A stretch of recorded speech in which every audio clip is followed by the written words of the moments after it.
Struggles to become the best அப்படின்ட்டு சொல்றாரு. நம்மள பல பேர் என்ன யோசிப்போம் அப்படின்னா, நம்ம இந்த சுச்சுவேஷன்ல இருக்கோம். நம்மளாலாம் பெருசா அச்சீவ் பண்ண முடியாது. அப்படின்றதுக்கெல்லாம் வந்துட்டு அந்த புக்ல இதுக்கெல்லாம் பெர்ஃபெக்ட்டா எக்ஸாம்பிள்ஸ் குடுத்து பேசியிருப்பாரு. அப்துல் கலாம் இனிஷியல் ஸ்டேஜ்லலாம் ரொம்ப அதிகமா கஷ்டப்பட்டு தான் வந்திருக்காரு.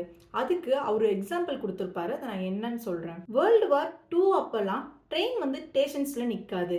அப்போ ட்ரெயின்ல இருக்கவங்க நியூஸ் பேப்பரை ஓடுற ட்ரெயின்ல இருந்து தூக்கி போடுவாங்க. அந்த ஓடுற ட்ரெயின்ல இருந்து தூக்கி போட்ட நியூஸ் பேப்பரை பிடிச்சி எடுத்துட்டு வந்து டெலிவர் பண்ணுவாரு.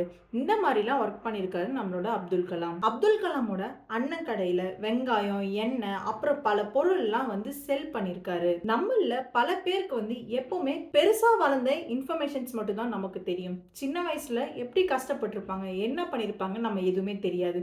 இந்த மாதிரி விஷயத்தெல்லாம் நம்ம வந்து புக்ல இருந்து படிச்சு தெரிஞ்சுக்கிறப்போ தான் நமக்கும் அது வந்து ஒரு மோட்டிவேட்டடா இருக்கும். ஏன் நான் அப்படி சொல்றேன் அப்படின்னா, நம்மளுமே இனிஷியல் ஸ்டேஜ்ல எல்லாமே கஷ்டப்பட்டுட்டு தான் இருப்போம்.